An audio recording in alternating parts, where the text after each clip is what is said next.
Hi, everybody. Welcome aboard. Nice to see you. Okay, good. Of course, a few announcements here at the top as well. I'm Tammy Bruce, the spokesperson. Thank you all very much for being here.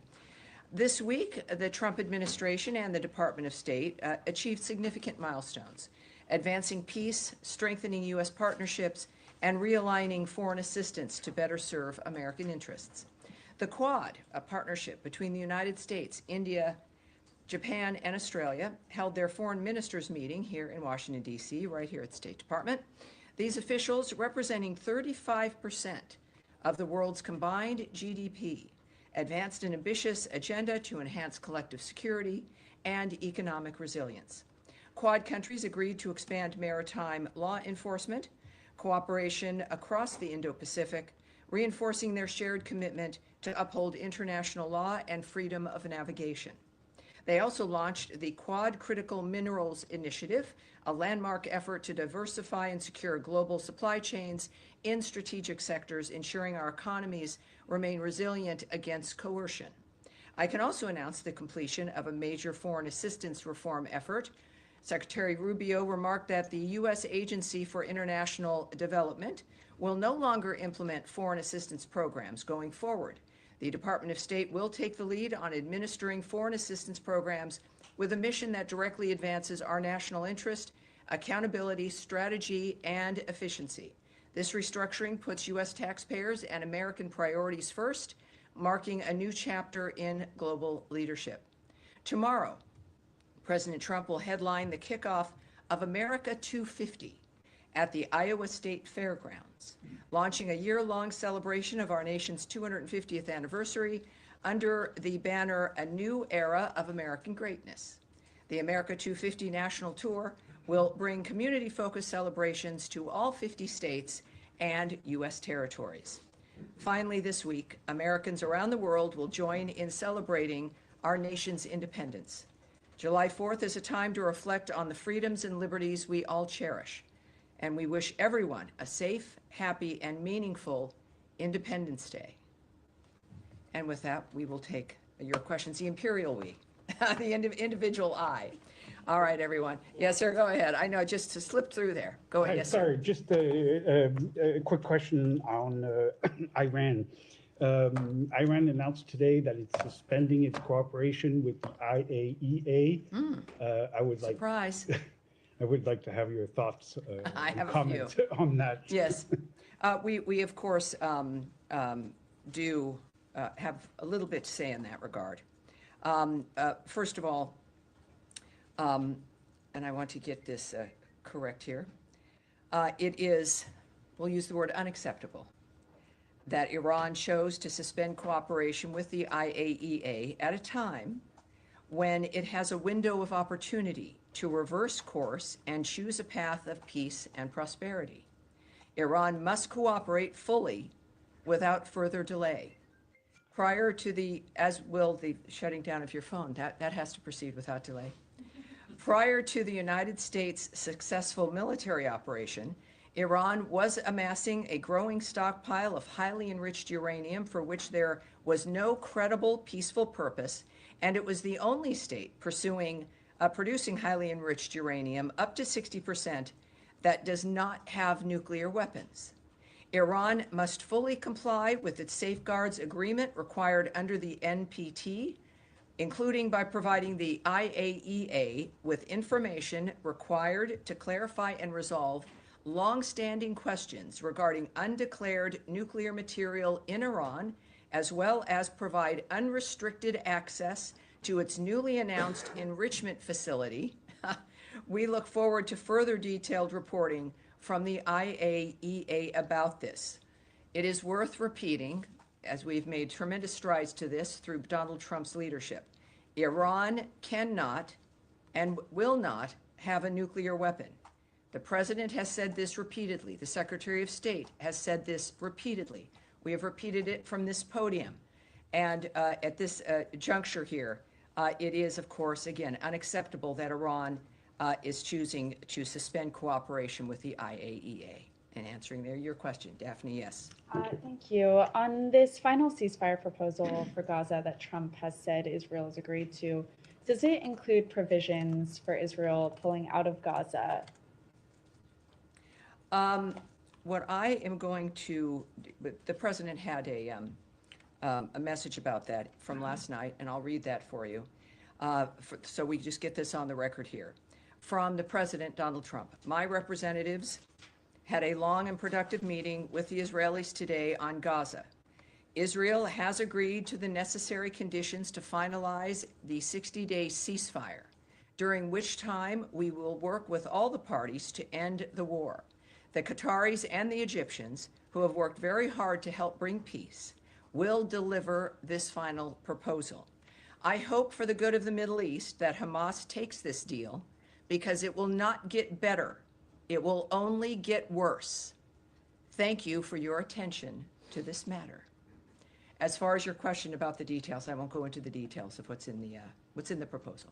Hamas has said that Israel must pull out of the enclave. How does the administration plan to reconcile this? Is that addressed in the proposal? I will not give you the details of the proposal, and we'll find out, but I think the president's message is clear. This is one that has to be accepted because it will only get worse if they don't. Yes, ma'am. Thanks, Tammy. A White House official told our colleagues that the Trump administration has paused certain weapons shipments to Ukraine. What was the State Department's role in making this decision to pause these weapons shipments? And are you concerned about the advantage it gives to the Russians? Well, traditionally, of course, I mean, our wheelhouse here is diplomacy. We don't make decisions about the shipping of weapons or the managing of weaponry during war. We have the Department of Defense. I would refer you to them when it comes to this kind of a decision. At the same time, we've got a few things I can say to you regarding this. It remains, as you might imagine, worth repeating, a priority of President Trump to bring the Russia-Ukraine war to an end through a durable negotiated settlement, starting with an immediate ceasefire. And of course, just referring you to the Department of Defense for more information regarding that situation regarding weapons. Anna Kelly, a White House spokesperson, also has noted, this decision was made to put America's interests first following a DoD review of our nation's military support and assistance to other countries around the globe. The strength of the United States Armed Forces remains unquestioned. Just ask Iran. Also, from a statement by Elbridge Colby from the 2nd, which was yesterday, at the DoD, that the Department of Defense, quote, continues to provide the president with robust options to continue military aid to Ukraine. At the same time, the department is rigorously examining and adapting its approach to achieving this objective, while also preserving U.S. forces' readiness for administration's defense priorities. Can I quickly ask on GHF, the State Department announced last week that you had approved $30 million. Has any of that money been dispersed yet? And if so, how much? It has been fully approved. It has not been dispersed. There is a process, as you all might imagine, in the building regarding the dispersal of any funds. And when that happens, I will let you guys will be the first ones to know. Andrea Mitchell. Yes, ma'am. I just wanted to note, ask my question, the passing of one of your predecessors, Richard Boucher, who served 6 secretaries of state, was an esteemed diplomat and very highly respected spokesperson for this department. Yeah. Yes. Yes. Yes. All right. Thank you, Andrea. I want to ask you about the passing of USAID, the demise of USAID being absorbed into the State Department in a very different fashion. According to the Lancet, a highly respected British medical journal, USAID was responsible for saving 90 million lives over the course of 2 decades. American Aid was responsible for that, Andrea. I'll correct you right there. USAID was an element of the United States government dispersing taxpayer funds around the world for humanitarian aid for a variety of different projects. It was the United States government, and is, when it comes to the aid, not a department, but the nature of what this government, under various administrations, had approved. Let's keep that in mind. Can I continue? Yes, please do. But it's something worth correcting. And former President Bush, who was responsible for PEPFAR, with bipartisan majorities in Congress for years, uh, suggested that the saving of 25 million lives from antiretroviral drugs on HIV/AIDS as well as tuberculosis is something that the USAID staff, because he sent this to the USAID staff in a video, and he said that you should be proud of it and God bless you all for what you did. So I just want to ask you about how it is going to be reconstituted, because the secretary's writing on Substack describes it as wasteful and not fulfilling U.S. goals in broad categories. And it's contrary to what Republicans and Democrats have said in Congress for years. Yes, it is, inevitably, it grew into something that was beyond what it was meant to do. There's clearly some very good options and aid that was delivered, and that aid was maintained. But what we found was something that was unacceptable. We've been discussing this transparently from the beginning of the Trump administration and Secretary Rubio's State Department, that this, and I guess I'll have to repeat, that there is the past, things that happened in the past, certainly aid that went out that was beneficial, that has been maintained, and other aid that was not in line with America's priorities or what certainly the Trump administration and the Rubio State Department felt was appropriate. So they've taken action in that regard. It is also what I've said repeatedly, is even though the mechanism has changed because it grew unable to function in a manner where even auditing was something that was easy to do. There was a refusal to allow an auditing at the beginning of this administration. There was a sense that it was some independent organization, not something associated with the United States government. All of that is absurd. It led to, yes, a dramatic action to look at and to review and to audit the entity. We've done that. A great deal of aid has remained. A great deal has been suspended or cut entirely. It fit well within the nature of needing to reform the government as a whole via the president's executive order to do so and to save money. I'll repeat again, Samantha Powers, the last USA director under the last administration at the end of 2024, complained in public statements that when she started, only 7% of aid money that was assigned to various projects and groups made it to its intended destination. And that's because of bureaucracy and layers of contractors. And she was proud that she got it up to 10%. All of us would agree that that's unacceptable. And that even if you do cut the amount of money that's going out, doesn't mean that the services get cut. It doesn't mean that the benefits get cut. It could in fact mean more services, more benefits with less bureaucracy, with services getting directly to the people who need it. I'll finish. You stated a number of things that I think are unfortunate, and the American people deserve to hear an answer. Because we've also described, you asked, how will this look now? With this reorganization, it fits within the framework of making sure that people assigned to those regions, and we have those, that's called bureaus here, people who are assigned to look at the nature of what's happening in a certain region of the world. They're the experts in that regard. That foreign assistance for that region will now sit with the bureau assigned to that region, as opposed to some massive bureaucracy not even housed in our building, dealing with countries and regions separately without dealing with the experts here who understand what those regions might need. It will be more efficient. It will be more effective. We are not ending foreign aid. We are making it more nimble. We are operating at the speed of relevancy to making sure that the millions and billions of dollars that we spend on aid get to where it is meant to go. There is nothing to be proud of when 90%, according to Samantha Powers, is not even making it to the people to whom it was promised. These are promises. Donald Trump makes promises and he keeps them. Promises made, promises kept.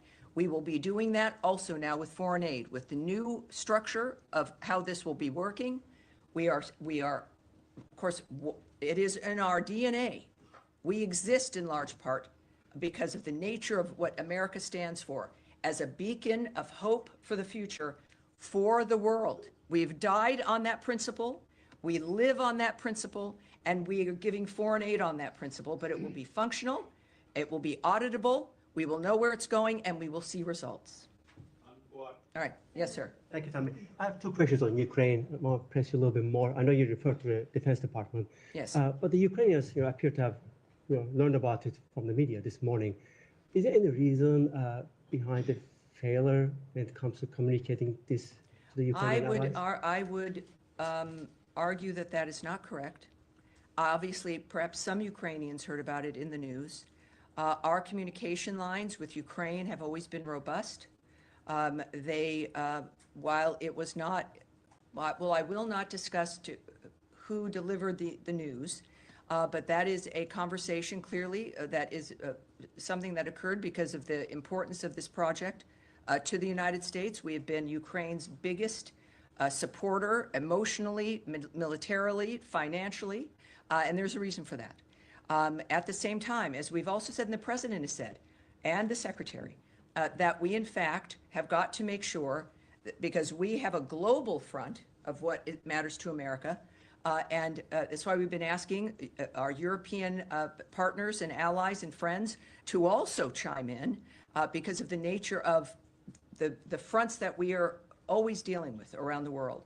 And that is sometimes a decision. At the same time, the DoD statement made clear that they have robust options as we continue to work to assist Ukraine when it comes to the options that they might have. That's from the DoD, and I don't doubt that. So we should, I think, be cautious about judging the nature of what has just occurred, considering our commitment that remains for the country of Ukraine. Oh, take it, Tammy. But the president from the get-go made it clear that his American first foreign policy objective when it comes to Russia-Ukraine war is to end the killing.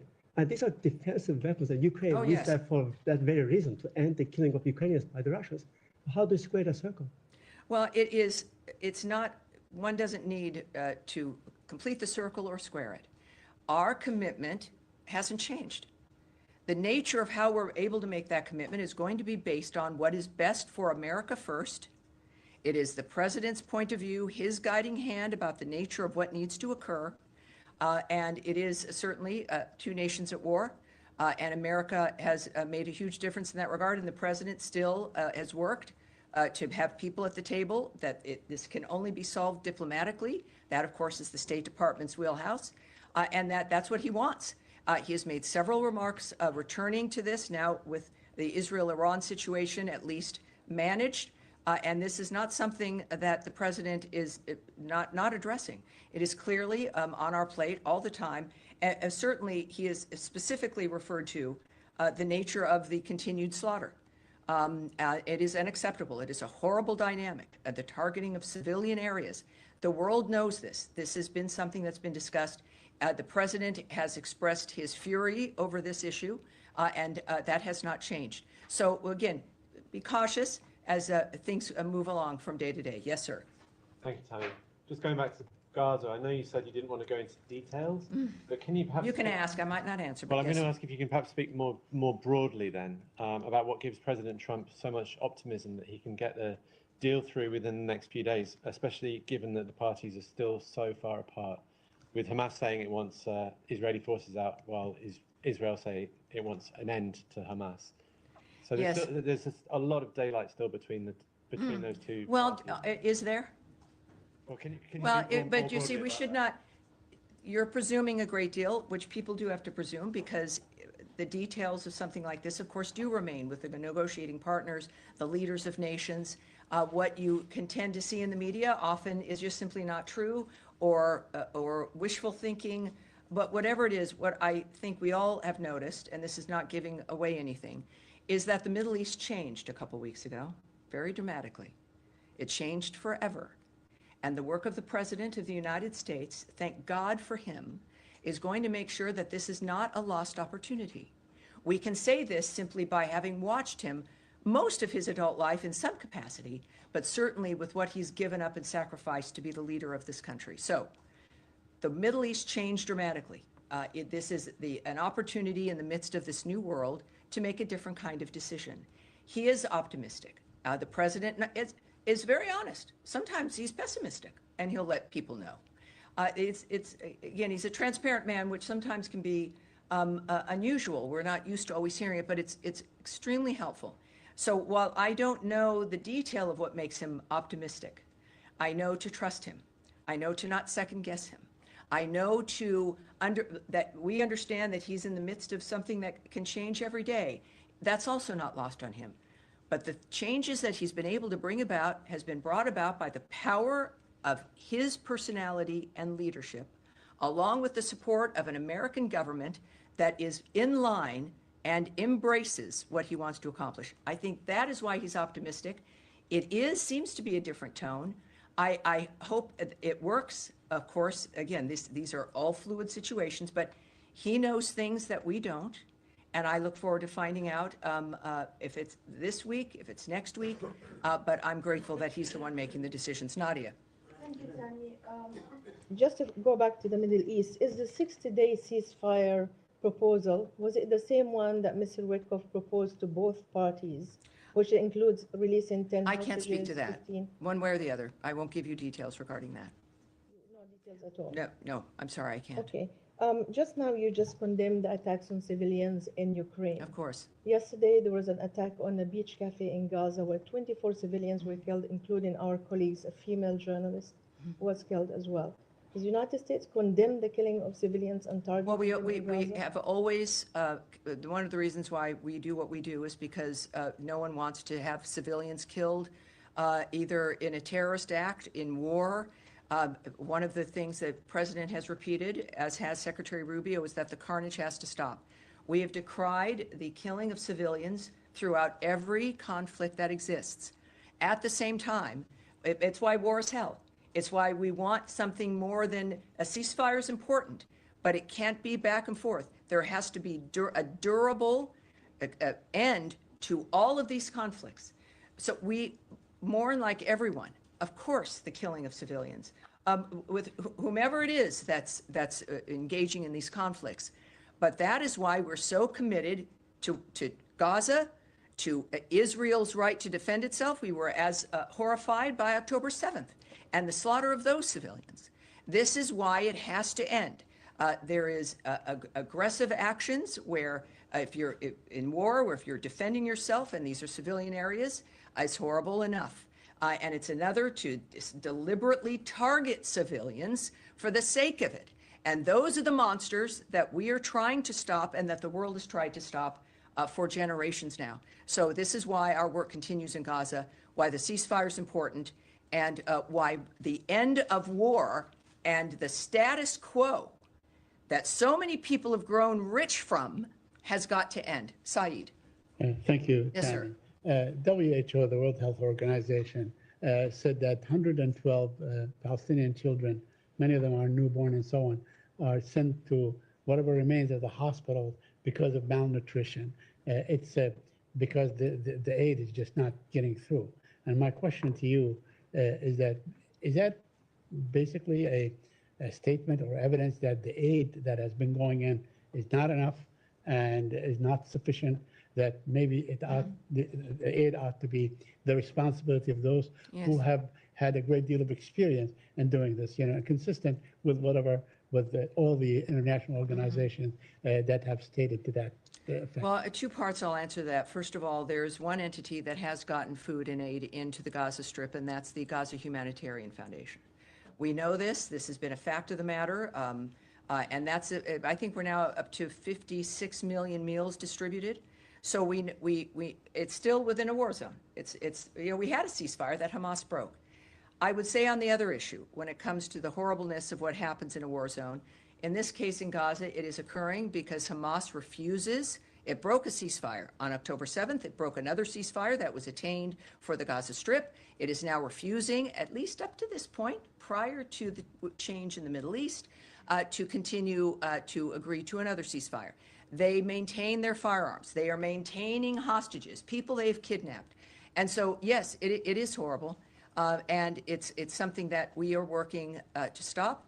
But I would say regarding aid, we'll just make an admission here. It will never be enough. There will never be enough aid going into a war zone. There will, no matter how many depots the GHF, the Gaza Humanitarian Foundation, sets up, it will not be enough, because the only way you have a normal life with enough aid and enough food and being able to live your normal life is in an area that is not at war or being held hostage by a terrorist group. So to attempt to normalize the environment that is under this horrible cloud of terroristic monsterism, of the slaughter of innocent people, the using of people as human shields, the using of hospitals as a cover for your operations, the using of schools as a cover for your operations, it is obscene. It is inhuman. So it will, what we do in the midst of that environment will never be enough. And it is a key, though, to unlocking a door, to get to a point where you can have a ceasefire, assisting those who are held hostage by the terrorists, and being able to get to a point where you actually have a ceasefire, removing those who do not abide by the ceasefire, and then begin to build a genuinely different future for the people in that area. What a concept. So we do our best. We know it will never be enough, because the situation is obscene and unusual and unnatural. But we will do it until we also then move to change that situation for the better. Back to you, and then to you, sir. Two topics, Tammy. Thanks so much. Number one, with all the developments with Iran and Syria and Gaza, it's been all quiet, thank goodness, on the Israel-Lebanon front, but still some work to do there. What are the challenges that remain at this point in disarming Hezbollah and in enforcing Resolution 1701? Well, I would direct you to the Israeli government in that regard. I think the thing that has changed the Middle East beyond, of course, the damage to the destruction, the obliteration of Iran's nuclear facilities, is the personality and power that is exhibited by Donald Trump and what he is willing to do, what the American government and military is capable of, and as a reflection of our genuine commitment for change, after exhausting all diplomatic options, is that he will do what else is necessary to achieve peace. That is something as a message to the entire Middle East, including to our allies, and to those who have stepped up as an example regarding the Gaza Strip, the regional partners there willing to step in and help make a difference for the future there. So the biggest issue, and again, for specifics, you'd have to speak to the Israeli government, but for us, we made that decision last year in November without knowing how it would need to be applied, but it's also because of the American people that we're able to send this message to the world that we are still here, we are still the team you can count on. America matters, we know it, and we're going to defend our country, which is what it needs to exist in order to have this hope for the future. All right, yeah, yes, Eric. Thank you, Tammy. Wanted to ask about, I understand the decision on which weapons to provide to Ukraine being one taken at the Pentagon, but from a diplomacy standpoint, does pausing the weapon deliveries for Ukraine make it more difficult to get Russia to come to the table in terms of a peace agreement or a ceasefire, because it somehow relieves potential pressure on them? It's a very good question, but it's good that it's not going to be a factor, because we haven't paused sending weapons to Ukraine.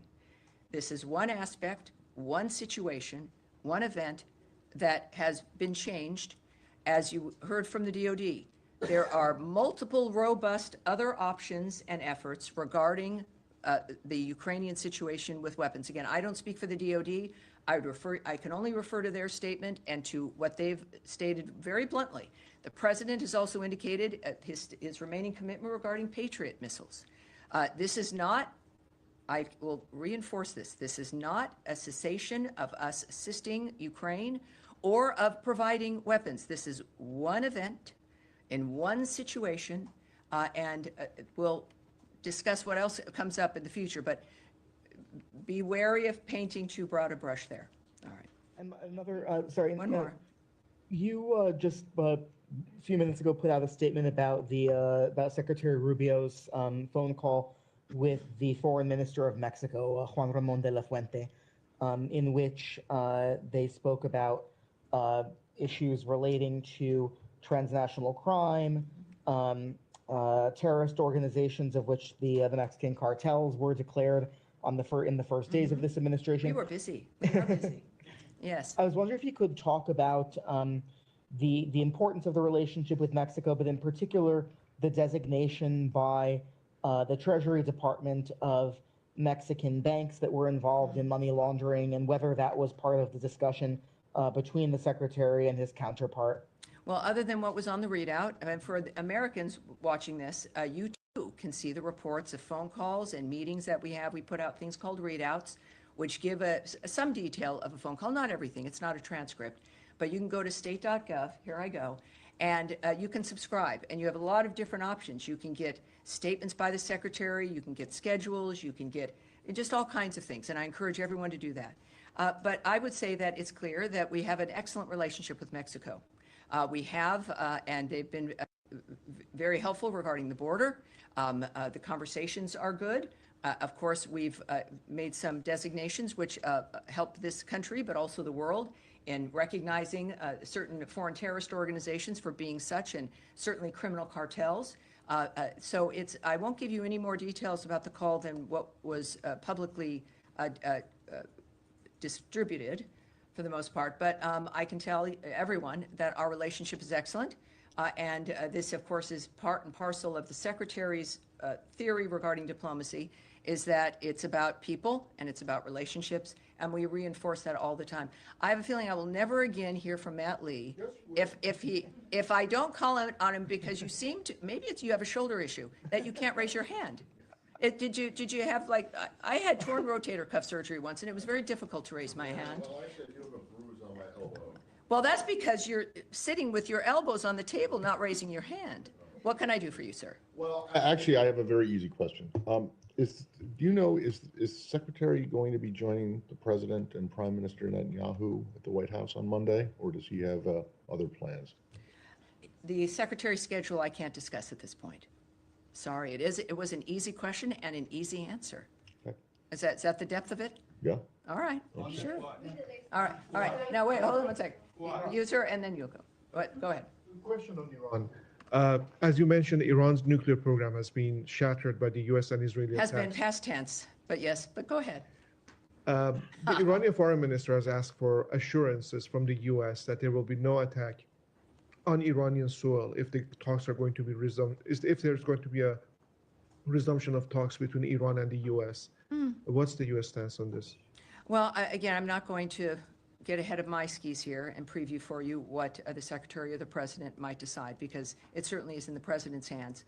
You heard my remarks regarding their rejection of the IAEA and that situation, of course, that is unfortunate, and again, it's a very bad decision. So they seem to be, not surprisingly, making bad decisions, but the President, as we've seen, is also a very generous man. He cares about all the people, and he knows Iran can be great again, and yet that's going to be up to the Iranian people. But so far, I can't discuss what they may or may not do in that regard, but well, I'm sure we'll hear from the President as well. All right, yes, ma'am, in the back. Thank you very much. I have a question on the West Bank. Israeli Justice Minister Yair Lapid today said that the time has come to annex the occupied West Bank. Do you have any reaction to this, and what is this administration position on a potential Israeli annexation of the West Bank?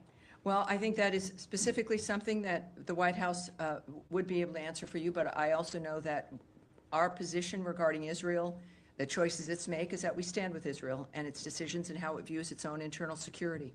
And is the two states solution to the Israeli-Palestinian conflict still an official policy of the U.S. government? What I can say there is that President Trump is realistic about the current state of affairs. Clearly, Gaza is an uninhabitable place. It needs to be rebuilt with the help of Arab partners. I think he has said previously that the nature of what has happened and what we have to get to, we don't have a ceasefire yet. Hopefully that will change. But that is getting quite ahead of the dynamic in general. So that is what the President's focused on. All right, yeah, sir, there, and then we'll go to you, sir, but go ahead. Yeah, thank you, Tammy. Two questions. The first one on Israel. Is this department or the U.S. government trying to have any direct talks to Hamas, or just going through the Qatari and the Egyptians? I won't discuss the nature of the choices in a diplomatic effort like this. Okay. And the second one, if this department believes that there's not going to be any potential ceasefire between Russia and Ukraine, maybe until after the summer, looking at putting positioning 50,000 troops. Well, again, I'm not going to speculate, but the commitment I know by President Trump and the Secretary is that things have to happen quickly. We've seen deadlines set. We've seen statements regarding waiting weeks versus days for the parties to do something, certainly for Russia to give an indication whether it was serious or not. So we are not an administration, obviously, that is going to let things go for months or a year. But I certainly am not going to speculate on what the timeline might be for a ceasefire, which the president stays focused on. Thank you. All right. And you, sir, in the beige jacket. Yes, sir. Thank you.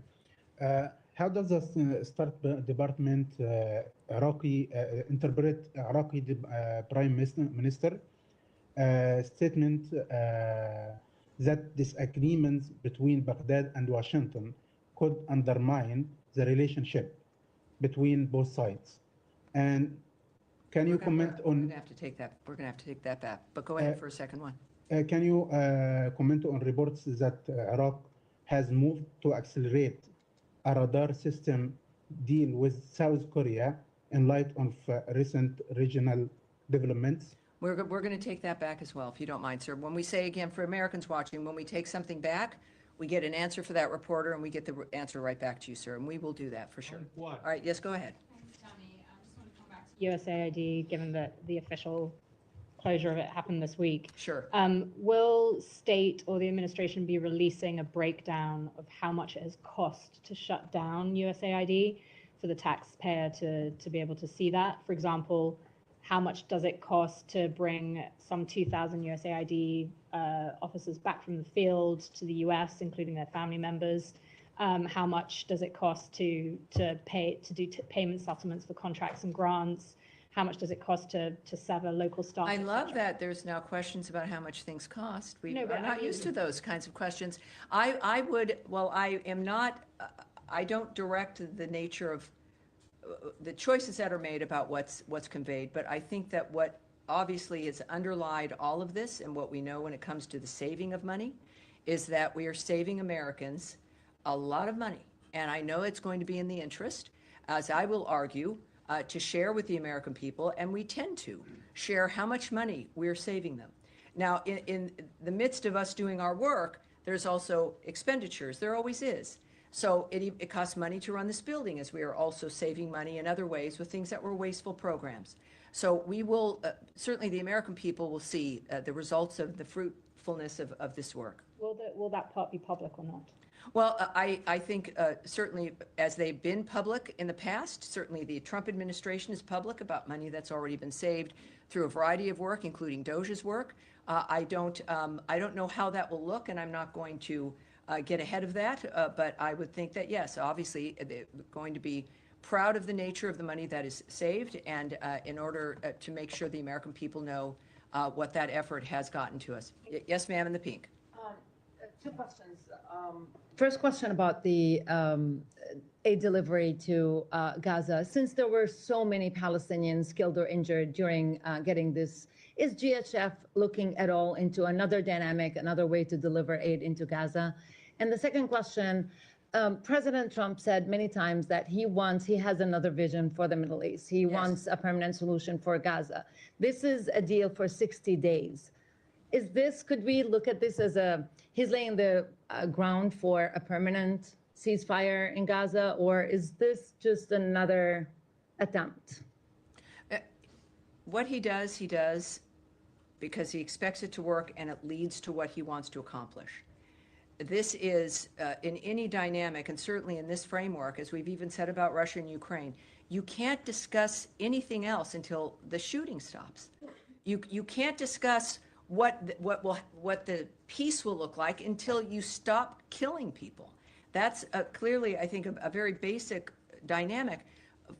in this case, of course, I think that when you've got to get a ceasefire, and then you can begin to look at what the next steps will be. And if there's a ceasefire, obviously it's elements that everyone has agreed to, which would also then lead to what President Trump's vision is at the end. It's obviously that will be peace. It's not going to be the world's longest ceasefire. It's going to be peace that's achieved fundamentally by the changes on the ground, which we have already seen implemented over the last couple of weeks. And the aid? And again, we're dealing with, I'll just say this one more time. We're moving aid into a live war zone. It still exists because Hamas will not put down its weapons, won't stop killing people. It has an interest in the aid getting to the people. It has an interest in that to stop.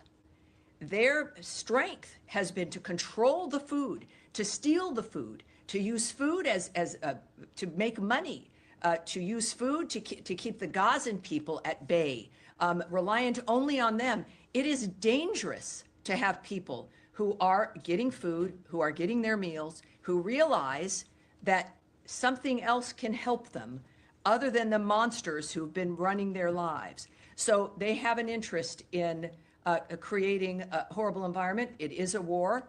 I think considering we've got, again, 56 million meals to date, and that is a dynamic. I would suspect that, like with every endeavor, there's adjustments that are made based on the situation. I don't have those details, but considering the success so far, we should all be proud of the nature of what's happened as we continue, because it will not be enough to go to a ceasefire and then to a durable peace as guided by President Donald Trump. All right. Yes, sir, you in the right time. This will be it. With the VOA Persian. Question, are you able to confirm reports that Americans have been arrested trying to leave Iran? I do, and I'm glad you asked that, because we heard about that very early on. So while we can't remark on individual reports, of course, we have long warned U.S. citizens not to travel to Iran, and that is especially true now. Anyone with a U.S. connection in Iran, including dual U.S. Iranian nationals, are at significant risk of arrest and unjust detention by the regime. If you are not currently in Iran, do not go. If you're in Iran, please see our most recent security alert and make plans to safely depart. We understand that the Iranian American diaspora in the U.S. may especially feel the need to go. We are not immune from that desire. You go visit family members or loved ones. Do not go. Don't do it. You cannot help your loved ones from jail. So I think that's our position. I appreciate the question. And that's going to be it for today. All right, everyone. Have a wonderful Independence Day, 4th of July. And we will see you. I'll be here next week, Tuesday and Thursday, for more. And remember, state.gov, whether you're at home, here as reporters, sign up for all of our alerts, and also keep an eye on things, as Eric does, with the readout of the Mexican phone call there. Thank you, everyone. Thank you. Thank you, and I hope your shoulders, it gets better, Matt.